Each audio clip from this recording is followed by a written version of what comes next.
Ladies and gentlemen, welcome back to the final panel session of today's LNG-to-power forum for Asia Pacific. We move now to a look at a particular part of Asia, Vietnam and the surrounding region, and the lessons that have been learned from attempts to structure LNG-to-power projects there.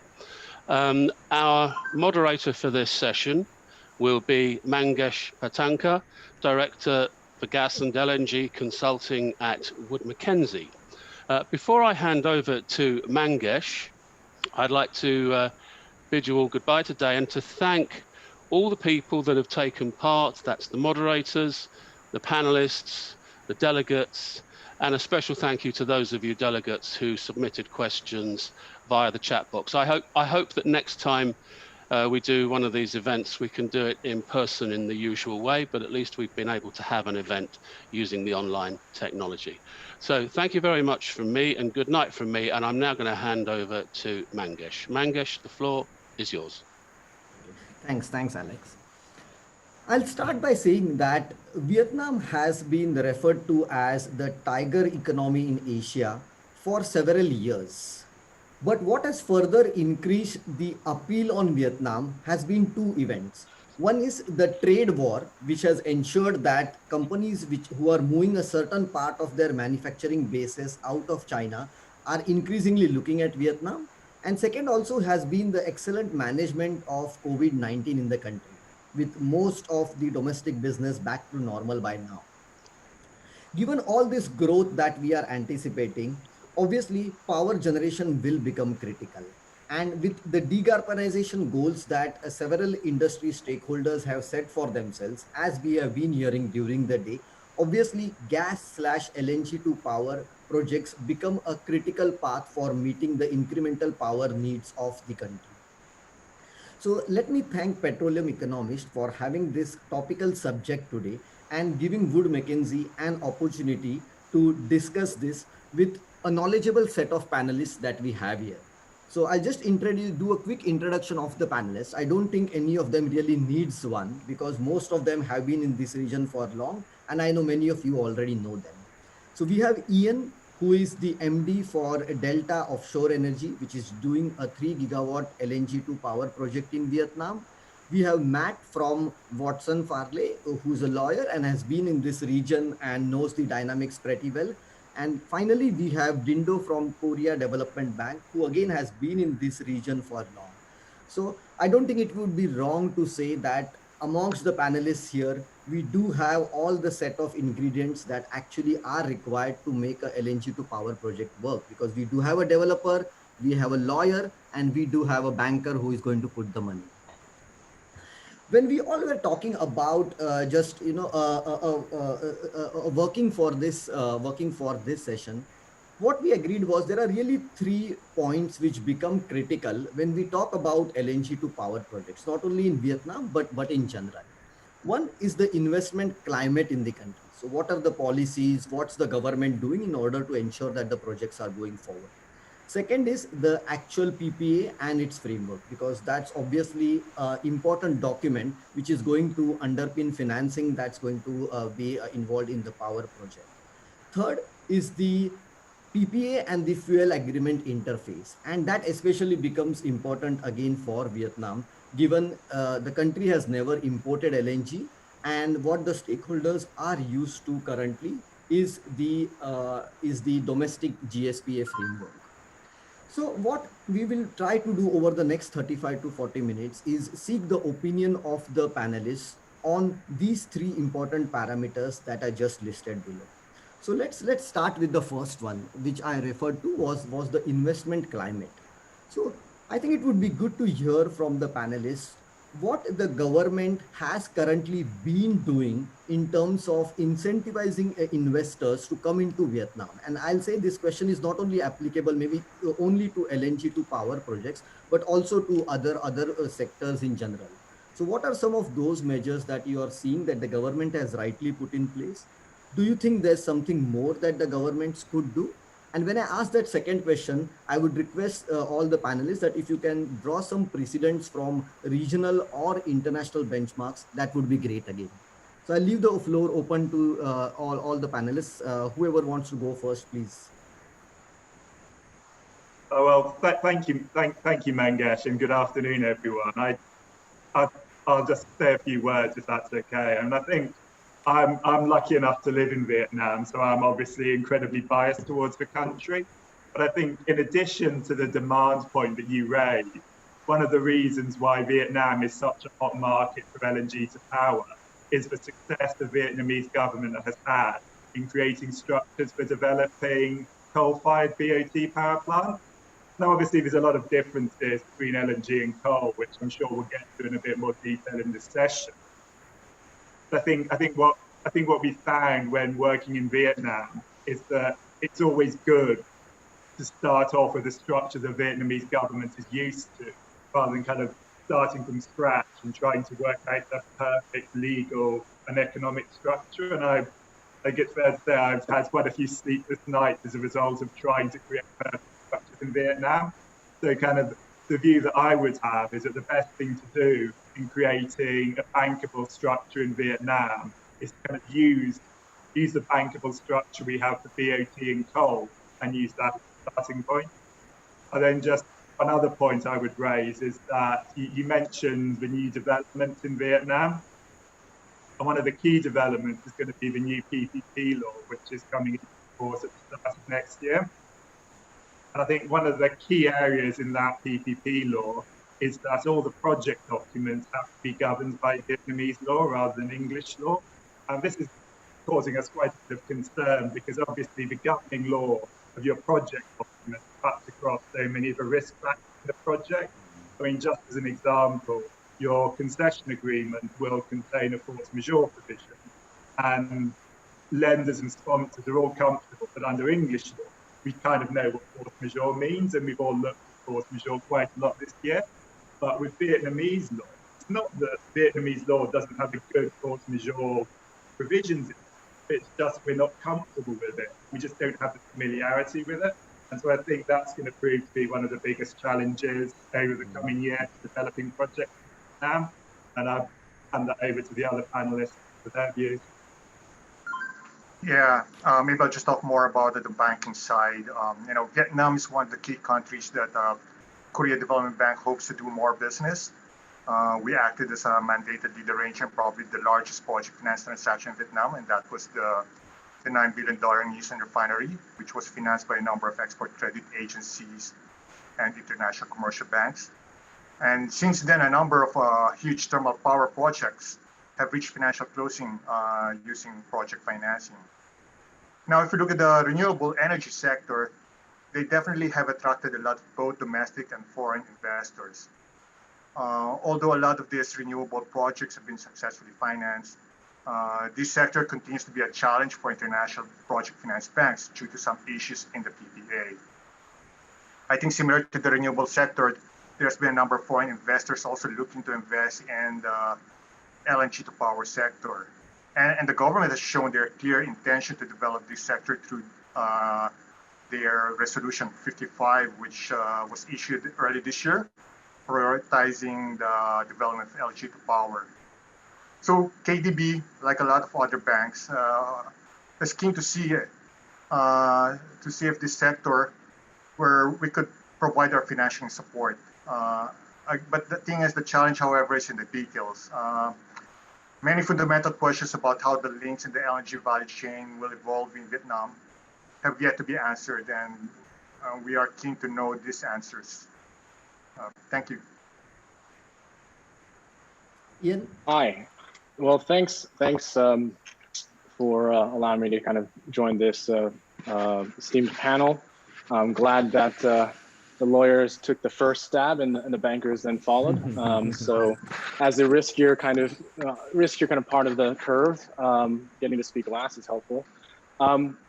So what I'll say, I mean, just kind of, I guess, stepping back, I've, from my experience in Vietnam, having done 2 tours in the country, having both been kind of coming from obviously an international background, but also having spent several years within working in the country, understanding kind of how the government has kind of been thinking and the political shifts. And one of the key is, that's primarily kind of coming back into my kind of macro process has really been looking at specifically the privatization efforts, and that is the direction that is incrementally positive. And the key policies that are kind of falling behind that, I mean, the most specifically, and let's say the most successful of those frameworks are the law on enterprise, law on investments, specifically which govern private sector investments and private sector business. And that's kind of the route that we took, which is a slightly different approach than pretty much all other major thermal projects have approached under a BOT PPP model, and understandably. But our view was that the direction, the tides are changing. When we started looking at LNG-to-power back in 2017, the new administration was about 2 years in place. We understood fiscally, on the fiscal balance sheet side, they had, they are obviously coming in out of two currency crises in 2008 and 2012, and two near banking system collapses. And then at the same time, they borrowed quite a lot of ODA funding over that time period, which has kind of put them in a difficult period with the new administration where they don't really have the same level of, let's say, credit that the previous administration had. And so we thought about, by going through the law investments, by going through an IPP type model, it will allow us the opportunity to develop something different and something new.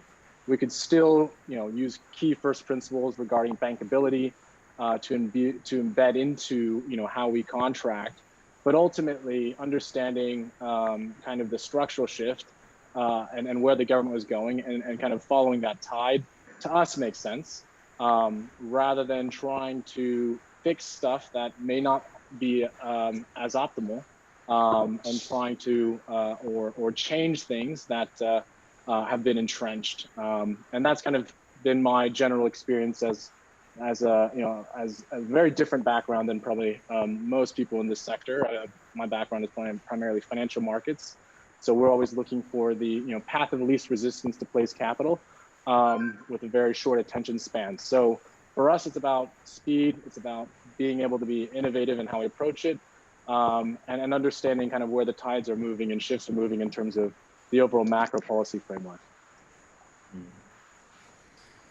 Okay, that's interesting to know. Maybe I'll move on to the second aspect first, because probably that's the most critical element on LNG-to-power project, and that's your power purchase agreement.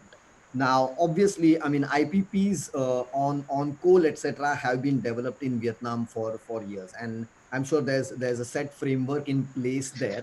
But what would be good to know from all of you, I mean, from your perspective, would be that in terms of the existing PPA framework that's there in the country, do you see any concerns, especially from an investor's perspective? And then when it comes to LNG-to-power PPA framework, do you think the government is ready? Because a number of things will need to be different once you move to LNG, because you will need to adapt to several international practices there. And hence the concern for investor often becomes that, is it going to take too long to sign a PPA in this country?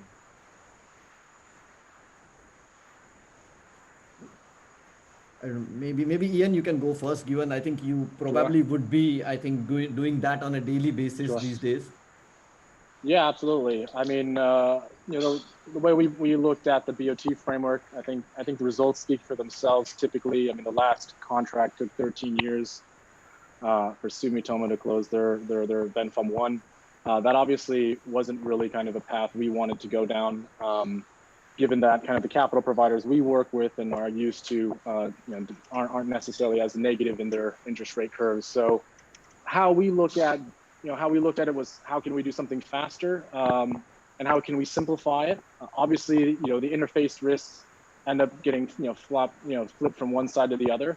But whether that was manageable, and the view was, putting it together with a consortium with all the key players in the value chain that know what they're doing, figure it out kind of as industry and commercially, to be able to manage as much of that as possible that would make sense, and then figure out obviously the economics on on the risk allocation to then go back to the government and pretty much offer them something that would incentivize them to take more risk, but also at the same time simplify the overall understanding to where they're effectively buying electrons from us as an energy service provider, rather than looking at a multi-contractor kind of process, which then obviously leads to the long negotiations we've seen in the past. And so that's the approach we've taken, which is, again, it's not everybody's cup of tea, but that's our view about it. Maybe I'll just talk about our experience in other countries with regards to their PPAs. I mean, there has been a number of thermal power projects in Southeast Asia, with PPAs that have been project financed by international banks, by multilaterals like ADB and AFC, or by export credit agencies. And KDB has financed a number of these projects. So common features that we have seen in most of these PPAs include, of course, the take-or-pay commitments. For the term of the PPA, you have a fixed capacity charge, a tariff that is linked to the US dollar. You've got comprehensive termination payments that is in a manner typically expected for emerging market PPAs in the region. You've got appropriate risk allocation, such as relief for political force majeure or grid-related force majeure. That would include deemed commissioning and deemed dispatch. Then other features would also include, the change of laws, dispute resolutions, and provisions regarding assignments to the lenders and direct agreements. So now if you look in Indonesia, they got this the first, probably the integrated LNG-to-power, which is the Jawa 1 project. Yeah. And I understand that the FSRU were incorporated in the PPA, so that certain of the PPA benefits would extend to the FSRU. Another thing to note also is the government guarantee. Now, from my observation, most of these emerging markets, below investment grade, most of the time the government would provide guarantee on the offtake obligation. Again, there's been a number of thermal power projects that were also project financed international style in Vietnam. You've got Nison Power, Mondong, Nam Dinh, Vang Phong, I think. And I hope that those features, those PPA, extend to the PPAs of this proposed LNG-to-power also. So let's see what happens. And Matt, your experiences? Yeah, no, that's really interesting what the other panelists have said, because I kind of come at it from mainly my experience is from BOT projects and project finance in Vietnam. And for some of the projects you mentioned, I'm very familiar with some of the documents on them. And yeah, so it's all very interesting to hear the views of a sponsor going a slightly different route and from the banker's perspective. I think I'd echo what the other panelists are saying, that I think in Vietnam, if you want to use a classic non-recourse project finance structure, you have to go down the BOT route, where you've got the government guarantee of the offtake obligation and the take-or-pay obligation in the PPA. And obviously, the real downside of that is the time it takes to negotiate these documents. So I think Ian's very right there, that you're just trading off the ability to take on extra risk against time, trying to kind of get all these documents back to back across the value chain. I mean, just for example, if in a LNG-to-power project, you've got a value chain with the Vietnamese government at one end, the power project, the regas project, then the LNG suppliers. And if you have a scenario where the power project is unable to reach COD, then obviously the regasification facility doesn't have any income stream to service its debt. So they're going to expect delay damages from the power project. And then adding in another layer, if the delay to COD is caused by actions of the Vietnamese government, then the power project has to back the risk all the way through to the Vietnamese government. And you can see that that's just a simple example of how quickly these things develop and become more and more complex. I mean, I know we're going to have real challenges in working out what the best structure is to kind of finance both a regasification project and a power project. And I know that a lot of the other panelists have given really good examples of some of the other different structures throughout today. I think kind of sitting in it with a kind of purely simplified project finance view, the most simple structure would be to have the Vietnamese government finance and develop the regasification infrastructure, and then for that cost be kind of paid as a tolling fee by the project company and pass through into the tariff. That's obviously an ideal world, and it doesn't factor into account the ability of the Vietnamese government to get ahead of this kind of commitment. So you start having to look at other structures. And I think what's really interesting about the Vietnamese legislation is it's not prescriptive, and no one's really said what route we have to go down. So just kind of being creative is obviously kind of a benefit, but also a challenge. And I think, like for example, another mitigant might be having a regasification facility that's shared by a number of different projects. So you kind of reduce the reliance on kind of project basis. But then again, the downside of that, as was explained in the earlier session, was that a kind of a floating FSRU doesn't have sufficient capacity to act as a regasification unit. So you have to develop a port structure, which comes with extra costs and extra time. And so I think there really is a blank sheet of paper at the moment on the best way to do things. But I would imagine that as we kind of start to see one or two projects successfully get financial flow, it's going to be like oh, we can see what a successful structure looks like towards those structures in the future. But as you say, it's definitely going to be an interesting couple of years ahead. And Ian, I mean, just coming back to you again, given as I said earlier, I mean, this is something probably you are doing on a regular basis. So I just wanted to get some feel from you on how do you think are the stakeholders really gauging some of these requirements of the investors, and do you think there is effort being made from the government's end to recognize that some of the things will need to be different from what Vietnam has been used to in the earlier days? Yeah, I think, I mean, there's definitely, let's say, the general political will is there.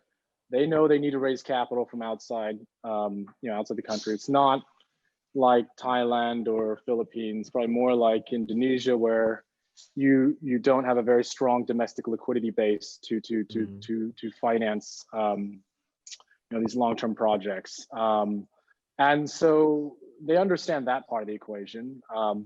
Now, the other part is, adding in the political dynamics of Vietnam and how to get those stakeholders aligned.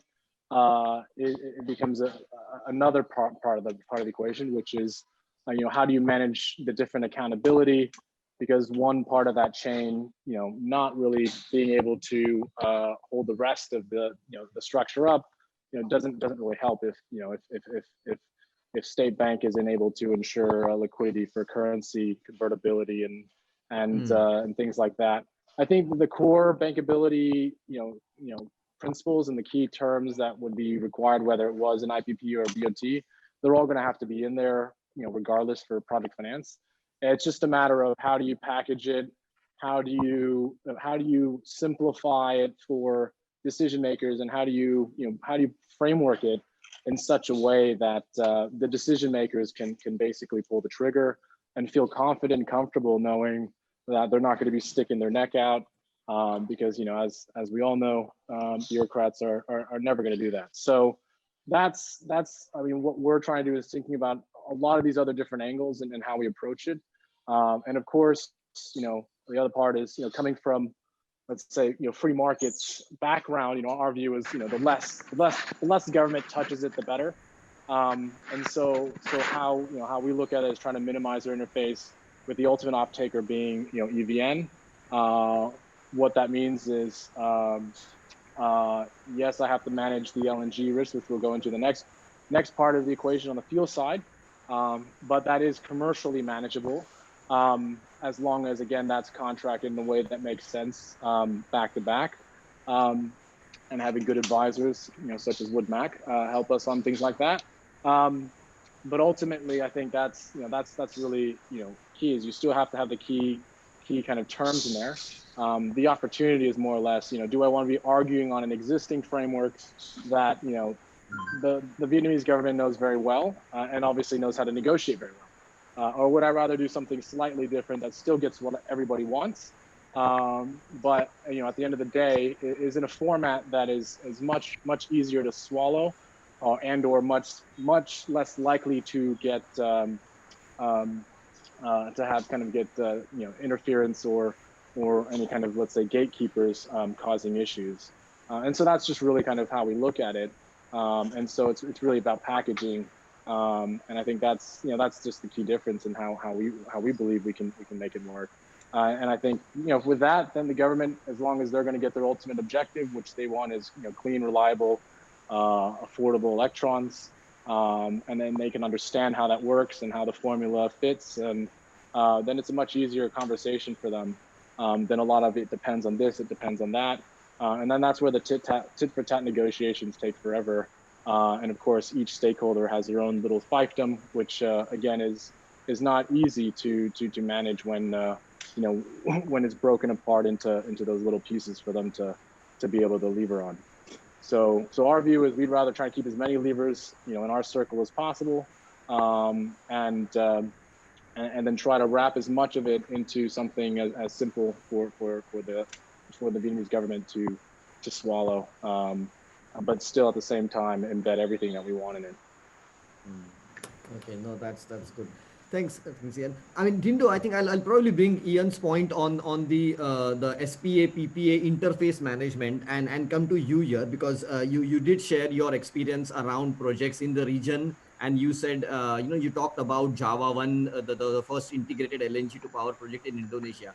So based on that structuring, are there any learnings that could be drawn that could be applied into Vietnam, which help to structure LNG-to-power projects that have been increasingly being talked in the country? Yeah, well, I think in Java 1, what happened there was that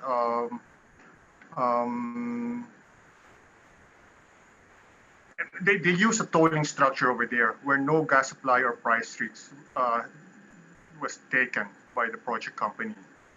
So there you've got PLN was acting as the electricity off-taker and buyer of gas. Gas was bought by PLN and then was given to the LNG SPV, and then they would then regasify the LNG, and then the gas was supplied to the IPP to produce electricity, right? So for that project, absolutely no gas risk, supply or price risk. I've looked at other LNG-to-power project also for example, in Bangladesh. The one that they did it over there was that they had also, again, a separate IPP SPV and an LNG SPV. And in between them, they've got a gas aggregator. So on the other hand, you've got BDPL acting as off-taker, and then Petrobangla acting as a supplier to the IPP, as well as the counterparty to the terminal, LNG terminal. And then Petrobangla was also buying the gas. So again, in that project, there were no gas supply or price risk. So no, it's basically a tolling arrangement, and these two projects could survive even without the other, and that actually happened when the Bangladesh government decided to put on hold the LNG project and just proceeded with the power project because of the perceived oversupply of gas in that country. So I'm not sure how they're going to do it in Vietnam. There's going to be gas supply risks for the project. I understand some of the government projects there, like TVA, LNG. So Petro Vietnam was the one buying the gas and then supplying it to the project. Yeah, thanks. Matt, any thoughts from your side on the PPA-SPA interface? Yeah, no, I think it's always been one of the most complex areas in our experience negotiating coal PPAs in Vietnam, and it's always probably the last point that's finalising the documentation. And I think what's happened is EVN has managed to develop, together with kind of the market, a formula for passing through the risk of coal price and the coal price fluctuations.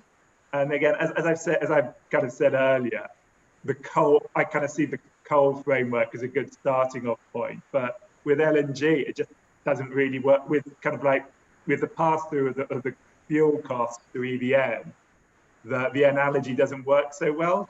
Just kind of as an example, the formula you have in the PPA for coal takes into account various factors that you'd expect, like price inflation of coal, delivery costs, port charges, and that all just doesn't apply to LNG. You've got to kind of start again, like a different structure. Then to make matters worse, the PPA assigns risk for things like force majeure affecting the fuel supplier and failure by the fuel supplier. And it has a lot of mitigants, for example, storage of coal in a dedicated dockyard and redirection of cargo to other facilities. And with LNG, because you've got the risk to boil off over time, storage and redirection just don't work quite so well. And I guess if you want to start looking at mitigants, I mean, I think one of the ways is to involve a kind of an LNG aggregate supplier with a really large portfolio. So they've got the ability to kind of, they've got the flexibility of demand and supply to try and perhaps mitigate some of the risk pass through in the PPA. And then another mitigant which may work is just bringing the fuel supplier into the project as a shareholder of so there they're kind of incentivized to perform, and you can maybe pass through some of the risk to them in that way. But I think I agree with the other panelists, or that kind of as a bank for a project finance non-recourse bankability structure, you've got to find a way of interfacing the LNG supply with the PPA, and that is going to be very difficult.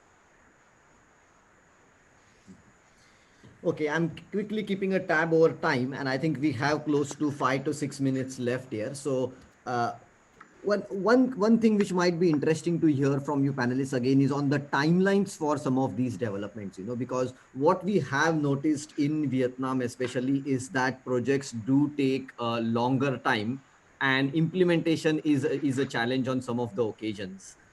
Especially, I mean, if you look at the upstream projects, I mean, Block B is a great example, a great amount of resource available there, which could potentially have got developed and it could have supported gas to power projects.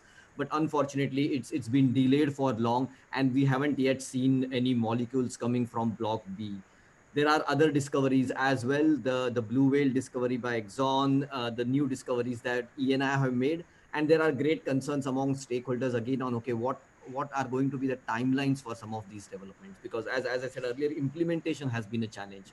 So if I have to throw this question to the analyst, that in your view, what is a realistic timeline that you see for for like the first LNG to power project commissioning in Vietnam?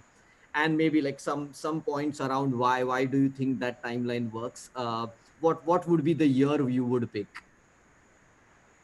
And maybe Ian, I mean, just to avoid some bias, I will come last to you on this one, because you will need to be optimistic as a project developer, I think. So maybe let me start first with Matt and Dindo on this question, and then it will be interesting to hear what you say on that. So maybe Matt or Dindo, one of you on that one. Yeah, sure. I mean, I think obviously so much depends on the structure that you use, and as a lawyer, I'm a little bit biased that the long structures help us, but obviously we do try and keep things as short as possible. But I mean, if you're using a full-blown PPP structure with project financing, then the time period, at least the financial close, is going to be at least 3 years, I'd imagine, 3 years plus. And then from financial close to COD, that's obviously a more technical point. So again, another 2 or 3 years for that. No, yeah, I mean, I agree with Matt. If you just compare it with the thermal power projects that were closed in Vietnam, those projects closed, like took years. If you look at Nissan Power, probably that's 5-6 years. The same with the other power projects, probably 3-5 years, things like that. But all I can say is that, whatever the timetable is, I think KDB is is here to look at the possibility of supporting projects like that of the Delta Energies. We know that there will be a lot of challenges, a lot of questions to answer. However, if we can align all the interests of all the parties in the value chain, including the concerns of the banks, then I think we should be able to see not only the first LNG-to-power, but a number of LNG-to-power projects to be commissioned in the country.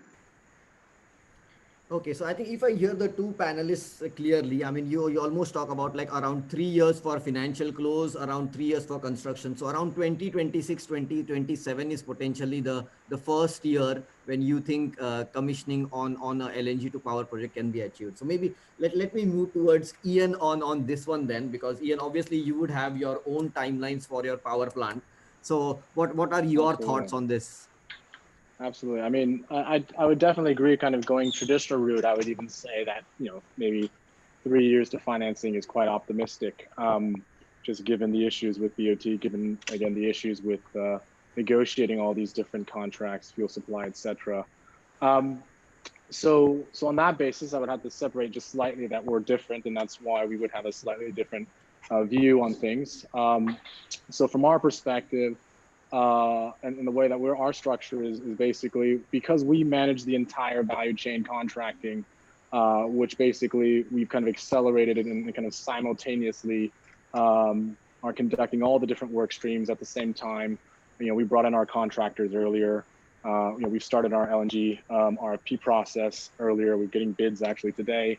So we're moving at a lot faster pace than has been traditionally done, perhaps even considered one of the fastest paces for this type of project. So that allows us to kind of move ahead on the timelines a bit. And of course, the other thing that's really gonna, I think, swing the decision making on all sides is just the need for power. I mean, the demand side of the equation, Vietnam for power is very, very clear. It's been growing double digits and probably be maybe 7-8%, depending on whatever WoodMac forecast is off all of that. Over the next kind of 10 years, and that's a lot of power, and not very many countries are really growing at that kind of pace. And then on the second, on the supply side, supply has been very, very slow, and so the reserve margins have shrunk considerably over the last decade, primarily because the plan was mostly based on coal, which had all these delays due to various issues. But just as a sector, the issues with coal financing, with environmental, etc., that has slowed down that side of the equation. On the gas side, as you mentioned, with both some of the projects being Exxon's project Blue Whale, as well as the Block B, having kind of now its second owner trying to take it up. And then, of course, some of these other projects like Repsol, et cetera, having issues. I think, those delays and the tensions in the South China Sea not going away is going to make that increasingly more difficult. And so as kind of a project, as the government's going to look at what's going to cross the line soonest, and they're going to look at who's putting in the work and who's getting to the front of the line. I think that's going to be very important for how they're going to look at decision making. And then when they're looking at, like anybody would look at their portfolio of opportunities, they're going to look at what is, obviously, the most likely to finance and go to construction. And then also, of course, how competitive it is. And because, our model is to integrate the whole value chain, to come up with a very clear pricing structure and formula that they can, fully comprehend back to back, then we can put something on the table that, has a clear timeline, has a clear pricing formula, and very clear kind of terms, having kind of brought on our mandate lead arranger earlier than usual, to help make sure that, whatever direction we're doing on the contracting, they're checking every term as well. That, there's an RFP out for also their lenders advisors already. So there's, so we're just moving things a lot faster than would be, typically sequential, and that's how we're kind of constricting it. It's not we're trying to let's say make up things out of thin air, but we also can't promise and guarantee our timelines, but the way that it's working, the way that we understand the cycle, we're in a clear lead. And given the election cycle coming up, given where progresses are on the other projects, given the demand for power, we think we can get, and we are targeted to get, and the government expects us to get power online by 2024. Okay. Perfect. Thanks for that. I think we have less than a minute left and we will be cut off from this session. So let me take this opportunity to thank all you panelists for sharing your knowledge on this session. And at the same time, let me also thank all the audience who have been through us with not only this session, but also through the day. I'll say stay safe, everybody, and hopefully everything will get normal and we will have this event face to face again next year. Thank you. Thank you. Thank you. Thanks, everybody.